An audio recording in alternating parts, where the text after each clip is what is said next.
جیسے ہی میرے کمرے کا دروازہ کھلا سب سے پہلے کمرے میں واصف بھائی کا بیٹا داخل ہوا تھا۔ مجھے دیکھ کر کہنے لگا، ارے آپ یہاں کیا کر رہی ہیں؟ یہ تو میرا اور بابا کا کمرہ ہے۔ میں اسے کیا جواب دیتی؟ وہ کہنے لگا، مجھے نیند آ رہی ہے، جائیں نا پلیز، آپ اپنے کمرے میں جائیں۔ کچھ دیر بعد واصف بھی کمرے میں داخل ہوا تو ماتھے پہ بل تھا۔ پہلی بار مجھے دیکھ کر کچھ الجھن سی ہوئی تھی۔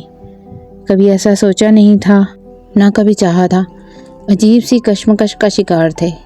اس نے کمرے کا دروازہ بند کیا تو محسن کہنے لگا، بابا آپ نے دروازہ کیوں بند کیا ہے؟ ارے تسبیحہ آپ ہی کو تو جانے دیں، وہ اپنے کمرے میں جائیں۔ یہ کہتے ہوئے وہ بیڈ پر لیٹ گیا، آنکھیں اس کی نیند سے چور تھیں۔ میں بیڈ کے کونے پر بیٹھی تھی۔ واصف کہنے لگا، محسن تم سو جاؤ بیٹا، صبح اسکول بھی جانا ہے۔ یہ کہہ کر واصف نے بھی اپنا تکیہ درست کیا تھا، پھر محسن کو اپنے ساتھ لگایا، اس کے سر پر انگلیاں پھیرنے لگا۔ کچھ ہی دیر میں وہ سو چکا تھا اور میں یوں بیٹھی تھی جیسے اس کمرے میں سب سے فضول چیز میں ہی ہوں۔ جیسے ہی محسن سویا، واصف نے اپنا تکیہ اٹھایا اور صوفے پر رکھ دیا۔ کہنے لگا، تم بیڈ پر آرام کر سکتی ہو۔ میں وہیں بیٹھی رہی۔ جب اس نے مجھے ویسے کا ویسے بیٹھے دیکھا تو گہری سانس لی اور میرے سامنے آ کر بیٹھ گیا۔ کہنے لگا، دیکھو تسبیحہ، میں نے کبھی تمہیں اس نظر سے نہیں دیکھا، اور میں جانتا ہوں کہ جتنا مجبور مجھے اس شادی کے لیے کیا گیا ہے، یقیناً تمہیں بھی کیا گیا ہوگا۔ میں نے اس بات میں سر ہلایا تھا تو کہنے لگا، میں ابھی ذہنی طور پر ایسے کسی رشتے کے لیے تیار نہیں ہوں۔ تم جانتی ہو میں نے سحری سے کتنی محبت کی ہے، میں اس کو کبھی بھی بھول نہیں سکتا۔ میں جانتی ہوں، میں نہیں چاہتی تھی کہ آپ کی زبردستی مجھے اپنائیں۔ وہ کہنے لگا، گڈ، میں بھی یہی چاہتا ہوں۔ کچھ وقت تو تمہیں بھی چاہیے ہوگا، تو تم آرام کرو، میں تمہاری طرف سے تمہیں فکر مند ہونے کی ضرورت نہیں ہے۔ میں کہا، آپ چاہیں تو بیڈ پر سو سکتے ہیں، میں صوفے پر سو جاؤں گی۔ وہ کہنے لگا، نہیں، میں صوفے پہ آرام سے سو جاؤں گا۔ میں محسن کے ساتھ ہی لیٹ گئی۔ کچھ ہی دیر میں مجھے نیند آ گئی تھی، لیکن صبح میں جب اٹھی تو واصف الماری سے اپنے کپڑے نکال رہا تھا۔ میں فوراً سے کھڑی ہو گئی۔ میں نے کہا، لائیں میں نکال دیتی ہوں۔ وہ کہنے لگا، نہیں، مجھے اپنے کام خود کرنے کی عادت ہے۔ میں نے کہا، پھر بھی مجھے اچھا لگے گا، میں آپ کا کام کروں گی تو۔ یہ کہہ کر میں نے اس کے کپڑے نکالے۔ وہ نہانے کے لیے چلے گئے۔ پھر میں نے محسن کو اٹھایا، اسکول کے لیے تیار کیا۔ میں نے بہت جلدی گھر کی ذمہ داریوں کو سنبھالنا شروع کر دیا تھا۔ تائی اماں بھی بےحد خوش تھی، کہتی تھی کہ شکر ہے اس لڑکے نے اپنا گھر بسانے کے بارے میں سوچا تو صحیح۔ پھر مجھ سے کہنے لگی، آہستہ آہستہ تم سے بھی ویسی ہی محبت کرے گا جیسے سحری سے کرتا تھا۔ تو میں جانتی تھی کہ وہ مجھ سے کبھی بھی ایسی محبت نہیں کر سکتا۔ میں جانتی تھی کہ اسے سحری سے کتنی محبت تھی، کیسے ٹوٹ کر چاہتا تھا، کتنا اس کا خیال رکھتا تھا۔ پر میری قسمت میں شاید محبت ہی نہیں تھی۔ جسے میں نے کی، اس نے میرے ساتھ حیوانیت والا سلوک کیا تھا۔ اس لیے محبت سے تو جیسے اعتبار اٹھ چکا تھا۔ بہت جلد محسن ضرور میرا عادی ہو چکا تھا۔ پہلے بھی زیادہ تر وقت اس کا نیچے ہی گزرتا تھا میرے چھوٹے بھائی کے ساتھ، اور اب بھی نیچے ہی رہتا تھا۔ ایک دن کہنے لگا، بابا مجھے آپ کے ساتھ نہیں سونا، میں نیچے سونا چاہتا ہوں، شاذل بھیا کے ساتھ، مجھے اس کے ساتھ رہنا اچھا لگتا ہے۔ پھر میں بڑا بھی تو ہو گیا ہوں نا۔ یہ سن کر سب سے پہلے اختلاف میں نے ہی کیا تھا۔ میں نے کہا، نہیں محسن، تم یہی سویا کرو، صبح اسکول جانے کے لیے شاذل تمہیں کبھی نہیں اٹھائے گا، وہ تو خود بھی سوتا رہتا ہے، اسے خود پرواہ نہیں ہے۔ وہ کہنے لگا، مجھے انہی کے ساتھ سونا ہے، میں جاگ جاؤں گا، الارم لگا لوں گا۔ لیکن واصف نے کہا، ٹھیک ہے، جاؤ، اپنے شاذل بھائی کے ساتھ سو جاؤ۔ اور وہ کمرے میں سے باہر جا چکا تھا اور میرا دل بہت زور زور سے دھڑک رہا تھا کہ آخر انہوں نے محسن کو کیوں جانے دیا؟ کیا وہ میرے ساتھ؟ لیکن یہ شاید میری غلط فہمی تھی۔ انہوں نے تکیہ اٹھایا اور صوفے پہ رکھ دیا۔ لیکن چند روز بعد جو خبر تائی ابا نے سنائی، وہ سن کر واصف بہت پریشان ہوئے تھے۔ تائی ابا کہنے لگے کہ کوئٹہ میں جو ہماری فیکٹری بند پڑی ہے، جا کر اسے کھولو اور آباد کرو۔ یہ وہی فیکٹری تھی جو کہ واصف بھائی نے بڑے شوق سے کھولی تھی۔ وہ سحری بھابھی کے ساتھ وہیں رہتے تھے، بہت کم ہی یہاں آیا کرتے تھے۔ لیکن جب سے ان کا انتقال ہوا تھا، واصف بھائی دوبارہ کوئٹہ گئے ہی نہیں تھے، سب کچھ برباد کر دیا۔ یہ بات سن کر واصف کے ماتھے پر بل پڑ گئے تھے۔ کہنے لگے، نہیں ابا، میں وہاں نہیں جاؤں گا، یہاں کا کام بھی تو بہت زیادہ ہے نا، اکیلے آپ نہیں سنبھال سکتے۔ تائی ابا کہنے لگے، میں سنبھال لوں گا، تم بس تیاری کرو، پیسہ لگاؤ، سب کچھ ہے، اور وہاں تو کام بھی اچھا تھا، جا کر اسے دوبارہ سے سٹارٹ کرو۔ وہ کہنے لگے اگر میں گیا تو مجھے 2-3 مہینے وہیں لگ جائیں گے۔ ابا کہنے لگے ہاں تو ٹھیک ہے، نہ لگ جانے دو، ویسے بھی محسن کے فائنل پیپرز ہو چکے ہیں، اس کو اگلی کلاس سے وہیں پر ایڈمیشن کروا دینا۔ یہ سن کر برجستہ واصف نے طیبہ کو دیکھا تھا۔ کہنے لگے آپ کا مطلب کیا ہے؟ طیبہ کہنے لگے تم اپنی بیوی اور بچے کے ساتھ کوئٹہ جاؤ گے۔ واصف نے کہا ایسا کچھ نہیں ہوگا، میں صرف اکیلا جاؤں گا، محسن نہیں جائے گا اور نہ ہی تسبیحہ میرے ساتھ جائے گی۔ میں بھی جانا نہیں چاہتی تھی۔ طیبہ کہنے لگے جو میں کہہ رہا ہوں تم وہی کرو گے، اور میں کوئی بھی مزید بحث نہیں سنوں گا۔ واصف نے غصے سے کھانا وہیں چھوڑا اور کھڑا ہو گیا اور اپنے کمرے میں چلا گیا۔ میں بالکل چپ سی تھی، اپنا بالکل حقیر سا لگ رہا تھا۔ کیا مجھے اس قابل بھی نہیں سمجھتے تھے کہ مجھے اپنے ساتھ لے کے جاتے؟ ان کی اس حرکت سے تو صاف یہی ظاہر تھا۔ پتہ نہیں کیوں مجھے لگ رہا تھا کہ میرے بڑوں نے میرے لیے بہت غلط فیصلہ کیا، بہت غلط شخص کو میرا ہاتھ دوبارہ سے سونپ دیا ہے۔ وہ شخص پتھر کا تھا، اس کا دل صرف ایک ہی عورت کے لیے دھڑک سکتا تھا، اور وہ تھی سہرش، جو منو مٹی نیچے جا چکی تھی۔ میں چاہ کر بھی اس کے دل میں کوئی جگہ نہیں بنا سکتی تھی۔ بہت سے آنسو میں نے اپنے دل پر گرائے تھے۔ پھر نم سے لہجے میں نے طیبہ سے بات کی۔ میں نے کہا طیبہ آپ کیوں ضد کر رہے ہیں؟ میں نہیں جانا چاہتی۔ وہ کہنے لگے تم اپنی تیاری کرو، میں دیکھتا ہوں یہ تمہیں اور محسن کو کیسے نہیں لے کر جاتا۔ میں اپنے کمرے میں آ گئی۔ اس وقت وہ سگریٹ پی رہے تھے اور نظریں سامنے لگی سہرش کی تصویر پر تھی۔ مجھے دیکھتے ہی اپنی آنکھوں کی نمی صاف کی، پھر سگریٹ ایش ٹرے میں پہنچا دیا۔ کہنے لگا ابا تم سے ضرور کہیں گے کہ تم بھی میرے ساتھ جاؤ، لیکن تم صاف انکار کر دینا۔ میں نے کہا میں نے انکار کر دیا ہے، میں جانتی ہوں کہ آپ مجھے کبھی بھی اپنے ساتھ نہیں لے کر جانا چاہیں گے، میں بھی آپ کے لیے کوئی بھی مشکل نہیں پیدا کرنا چاہتی۔ لیکن اگلی صبح طیبہ ابا نے واصف سے بہت بحث کی تھی، اس لیے مجبوراً انہیں مجھے اور محسن کو اپنے ساتھ لے کر جانا پڑا۔ کوئٹہ والا گھر میں جب میں گئی تو پورا گھر جالوں سے بھرا ہوا تھا۔ پورے گھر کی صفائی مجھے ہی کرنی پڑی تھی۔ چھوٹا سا کاٹیج ٹائپ کا گھر تھا۔ محسن اور میں نے مل کر پورا گھر صاف کیا۔ جب واصف اپنی فیکٹری سے رات کو واپس آئے تو کھانا تک میں نے تیار کر رکھا تھا۔ انہوں نے چپ چاپ کھانا کھایا اور اپنے کمرے میں جا کر لیٹ گئے۔ دوسرے کمرے میں واصف تھا۔ جیسے ہی میں نے محسن کے ساتھ لیٹنے لگی تو کہنے لگا پلیز تسبیحہ، میں اپنا کمرہ آپ کے ساتھ شیئر نہیں کروں گا، مجھے اچھا نہیں لگتا، پلیز آپ باہر جا کے لاؤنج میں سو جائیں۔ اس چھوٹے سے گھر میں بس 2 ہی کمرے تھے اور چھوٹا سا لاؤنج اور کچن تھا۔ سردیوں کا موسم تھا اور کوئٹہ میں برف باری بھی شروع ہو چکی تھی۔ میں نے کہا اچھا ٹھیک ہے، کوئی بات نہیں، تم سو جاؤ۔ میں خاموشی سے لاؤنج کے صوفے میں آ کر لیٹ گئی، اپنی رضائی بھی لے لی، لیکن کئی آنسو بہائے تھے۔ کیا تھی میری زندگی؟ کہاں تھی میں؟ نہ فراز کی زندگی میں رہ سکی اور نہ ہی واصف کی۔ دونوں کے کمرے الگ ہیں، بیٹا اپنے کمرے میں مجھے برداشت نہیں کرنا چاہتا اور باپ اپنی مرحومہ بیوی کے غم میں اپنی ساری زندگی بتا دینا چاہتا ہے۔ میں کہاں جاؤں؟ میرے پاس تو کوئی اچھی یاد بھی نہیں، فراز سے بھی مجھے نفرت ہے۔ بہرحال پتہ نہیں کب تک میں روتی رہی اور کب میری آنکھ لگ گئی۔ صبح جب میری آنکھ کھلی تو واصف مجھے ہی دیکھ رہا تھا۔ جیسے ہی میں نے اس کی طرف دیکھا میں فوراً سے اٹھ کر بیٹھ گئی، اپنا دوپٹہ درست کرنے لگی۔ اس نے فوراً سے نظریں بدل لی، کہنے لگا یہاں کیوں سوئی تھی؟ محسن کے ساتھ کیوں نہیں سوئی؟ میں نے کہا کہ وہ میرے ساتھ کمرہ شیئر نہیں کرنا چاہتا اور میں یہاں ٹھیک ہوں۔ وہ کہنے لگا ٹھیک ہے، اگر تم کمفرٹیبل ہو تو ٹھیک ہے، ورنہ میں محسن کو اپنے ساتھ سلا لیتا ہوں اور کمرہ تمہیں خالی کر دیتا ہوں۔ میں نے کہا نہیں، وہ محسن کا کمرہ ہے، ہر چیز اس کے مطابق پڑی ہے، میں نہیں چاہتی کہ آپ اس سے اس کا کمرہ چھین کر مجھے دے دیں۔ میں کئی بار دل میں خیال آیا کہ کیا تھا اگر کہتے کہ میرے کمرے میں سو جاؤ، لیکن نہیں کہا، یہاں تک کہ مجھ سے ناشتے تک کا نہیں کہا۔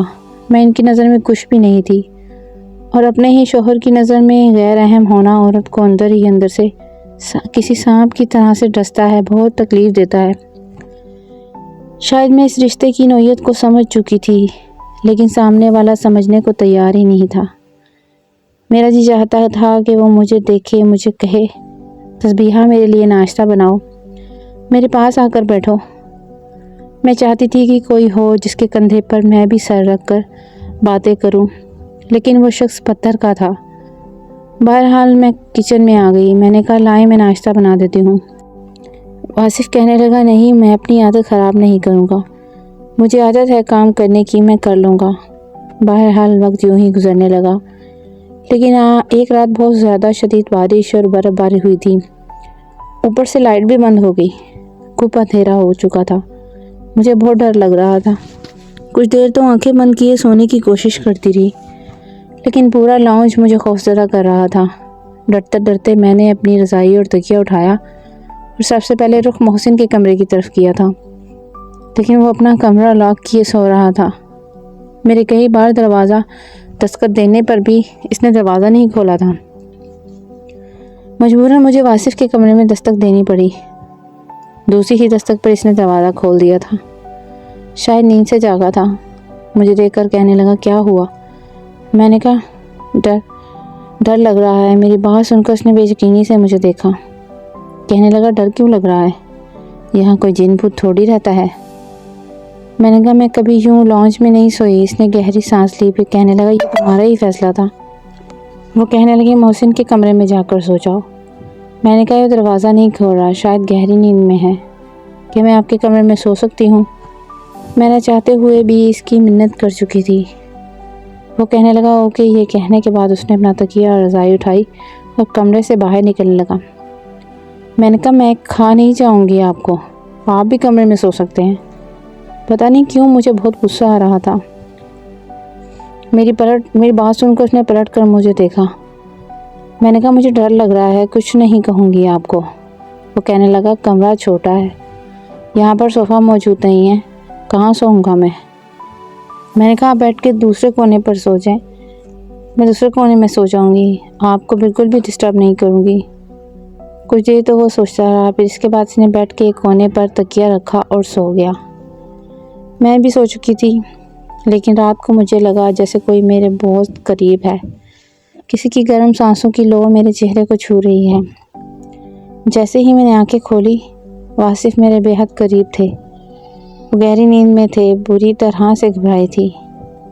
اس سے پہلے کہ میں پیچھے ہٹ کر بیڈ سے نیچے اترتی، وہ مجھے اپنی پناہوں میں لے چکے تھے، اپنے بے حد قریب کر چکے تھے۔ اس کا لمس میرے دل کو ایک نئی لے پر دھڑکانے لگا تھا۔ بڑی محبت سے وہ مجھے اپنے لمس سے نواز رہا تھا کہ میں اس میں کھونے لگی تھی۔ دل اس وقت یک باری سے دھڑکا جب اس نے سحرش کا نام لیا اور اپنی محبت کا اظہار کرنے لگا۔ شاید وہ اپنی مرحوم بیوی کے تصور میں تھے، لیکن میں چاہ کر بھی اسے خود سے دور نہیں کر پائی۔ وہ کہنے لگا آج بھی تم پہلی رات کی جیسی لگتی ہو۔ پتہ نہیں میری محبت کم ہونے کی بجائے بڑھتی جا رہی ہے۔ مجھے چین نہیں آتا۔ یہ کہتے ہوئے وہ میرے بے حد قریب آ چکے تھے، اتنا کہ میں کھونے لگی تھی، لیکن پھر وہ کروٹ بدل کے سو چکے تھے، مگر مجھے نیند نہیں آ رہی تھی۔ مجھے بے چین کر کے وہ سو چکے تھے، اپنی محبت کا لمس چکا کر پتہ نہیں کیوں مجھ سے دور ہو گئے تھے۔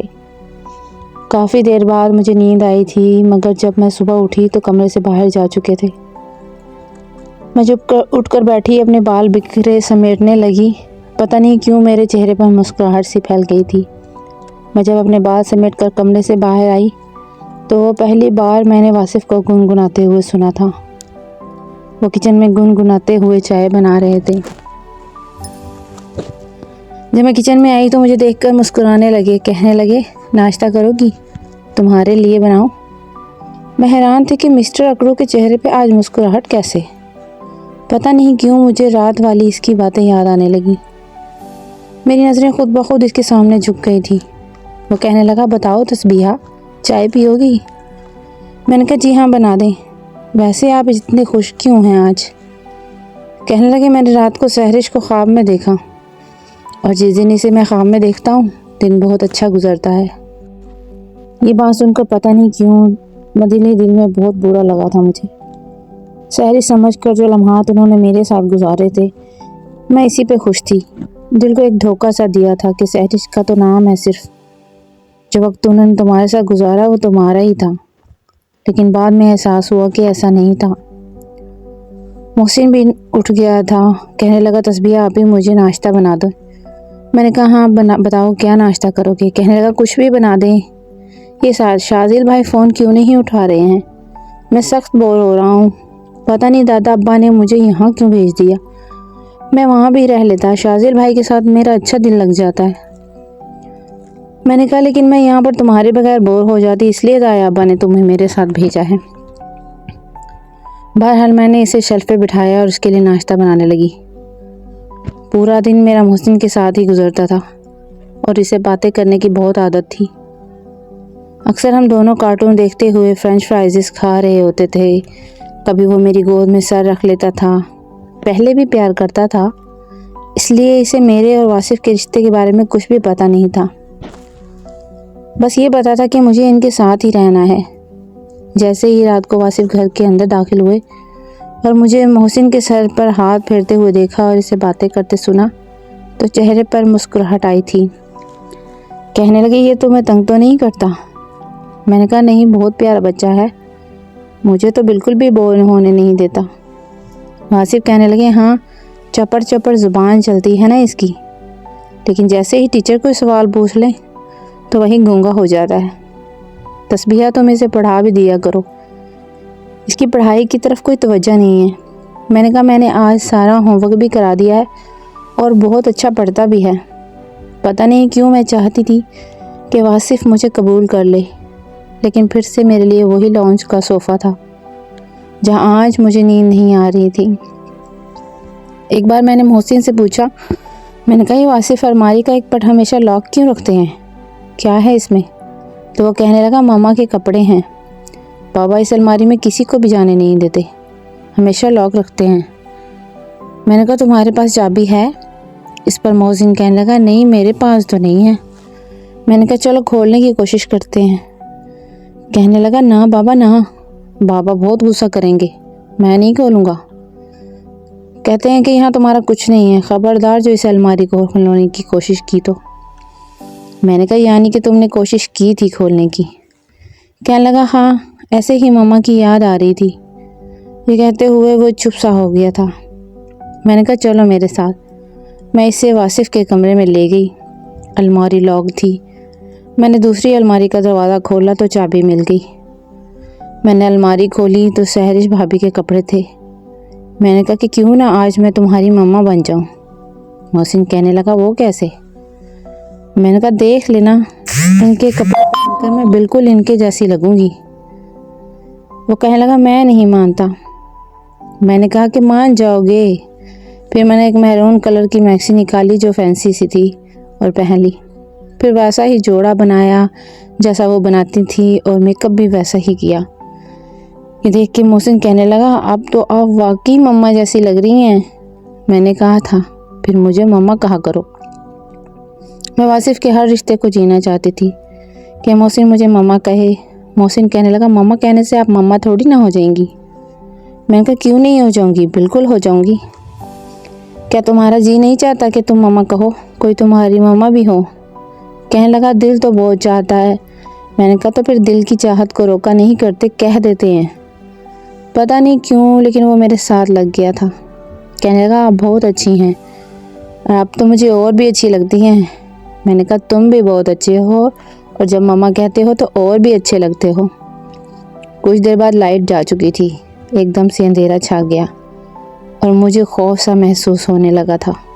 محسن کہنے لگا آپ یہیں کھڑے رہے، میں اب بھی ٹارچ لے کے آتا ہوں۔ میں نے کہا اچھا جلدی آنا، دھیان سے جانا۔ کہنے لگا یوں گیا اور یوں آیا۔ وہ کمرے سے باہر نکل چکا تھا اور ڈریسنگ میں اپنا موبائل تلاش کر رہی تھی تاکہ اس کی ٹارچ لائٹ جلا سکوں، لیکن کچھ ہی دیر میں کمرے کا دروازہ کھلا تو سامنے واصف کھڑا تھا۔ موبائل اسی کے ہاتھ میں تھا۔ موبائل کی روشنی میں مجھے دیکھ کر اس کے ہاتھ سے موبائل چھوٹ گیا تھا۔ کہنے لگا سہرش، یہ کہتے ہوئے لمبے لمبے ڈگ بھرتا ہوا میرے قریب آ گیا تھا۔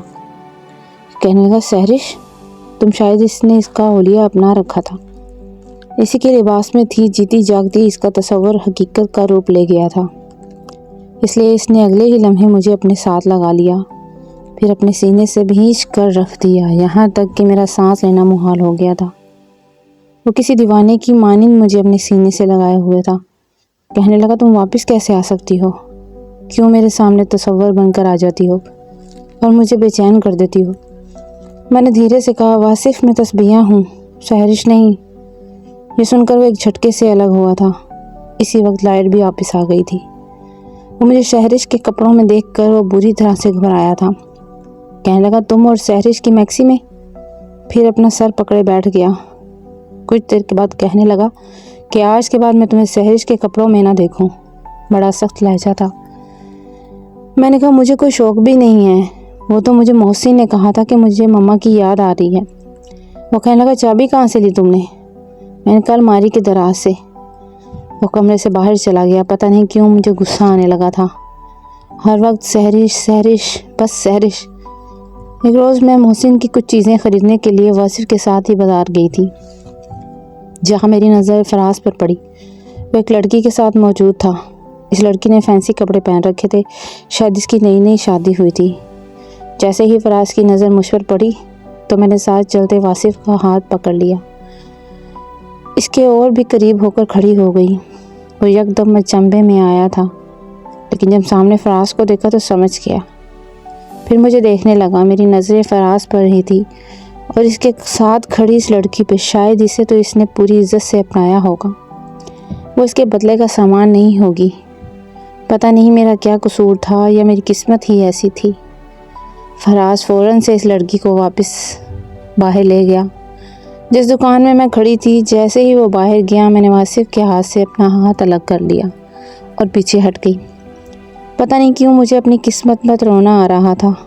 میں نے اپنی آنکھوں سے آنسو صاف کیے اور پھر محسن کے پاس چلی گئی۔ وہ اپنے لیے شرٹیں لے رہا تھا۔ مجھے دیکھ کر مجھ سے پوچھنے لگا کہ میں کون سی خریدوں۔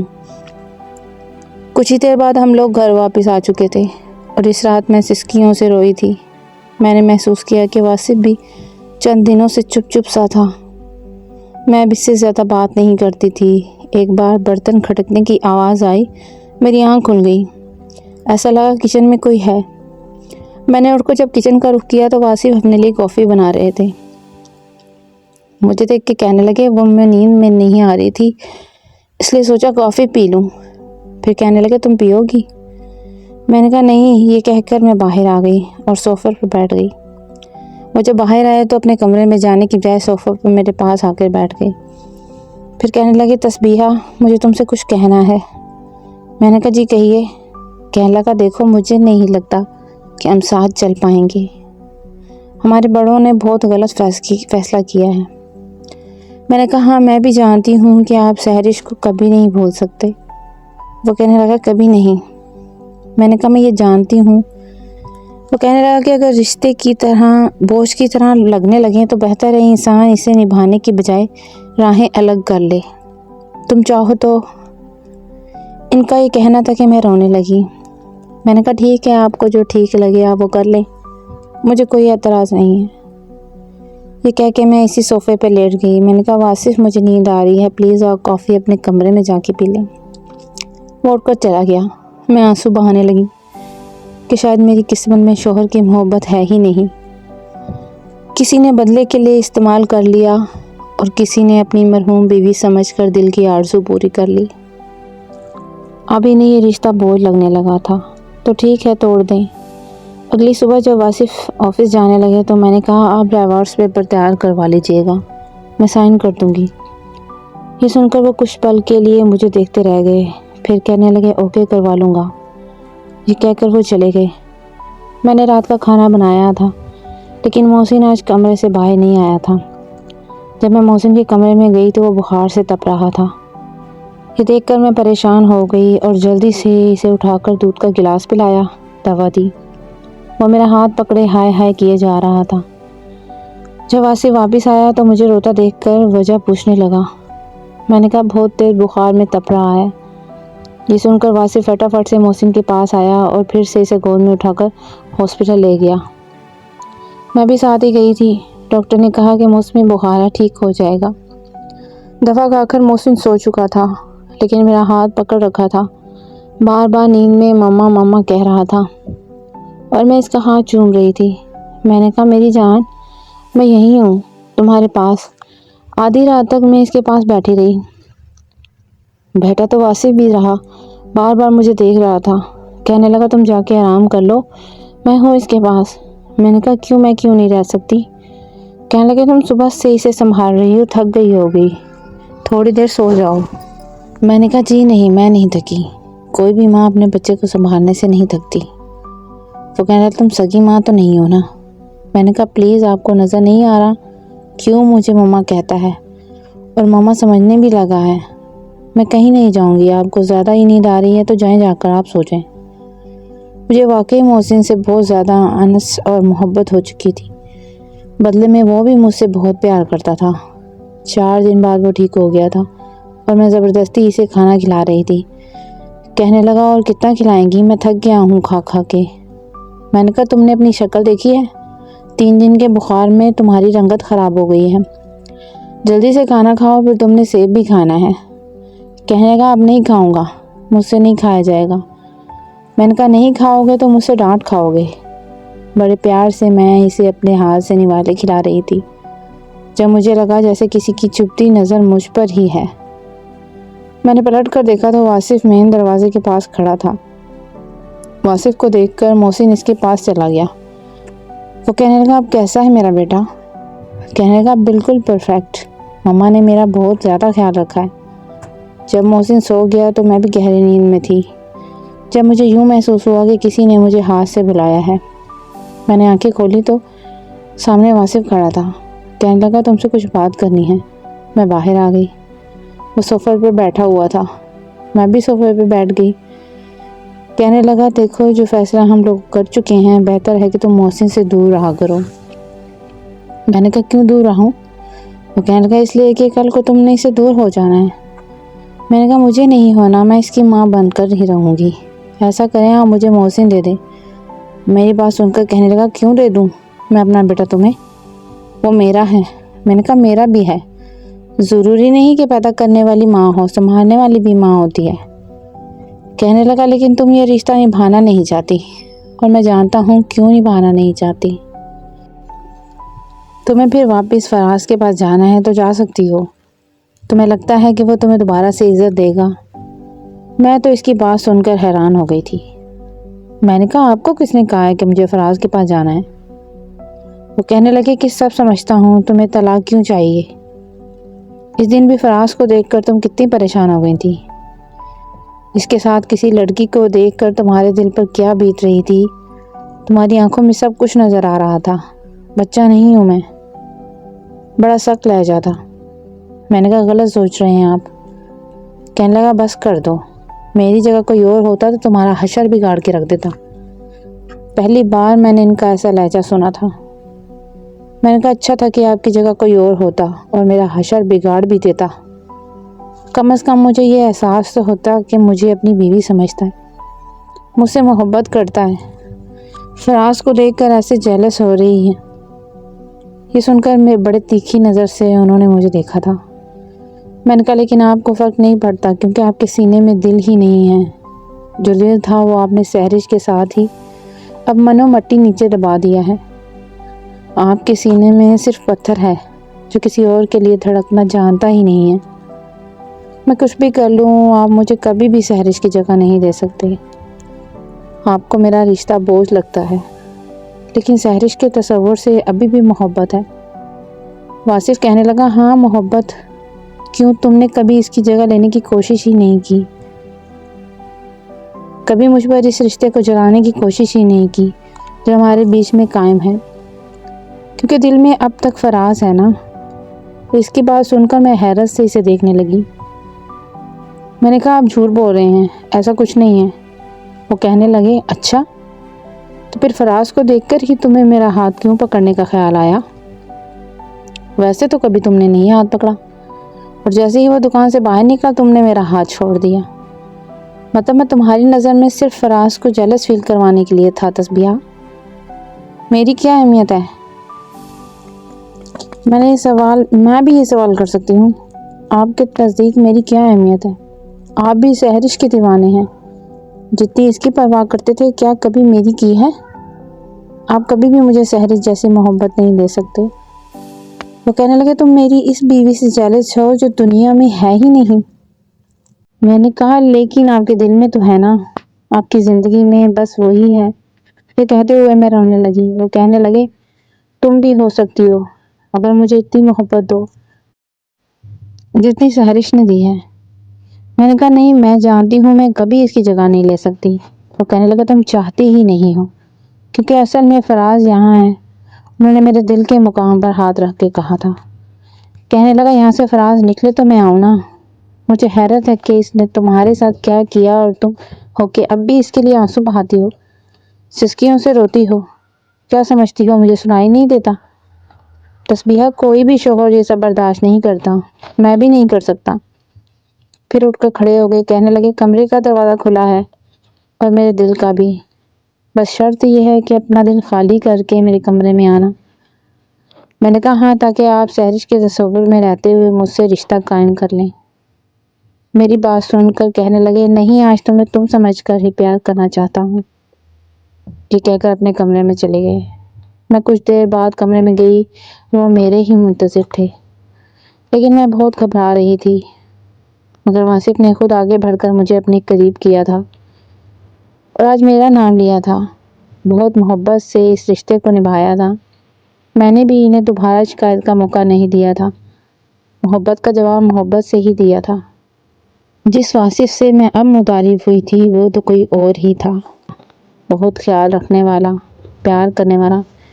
ایک غلط فہمی مجھے تھی اور ایک غلط فہمی واصف کو، جو اب دور ہو چکی تھی، اس لیے زندگی خوبصورت لگنے لگی تھی۔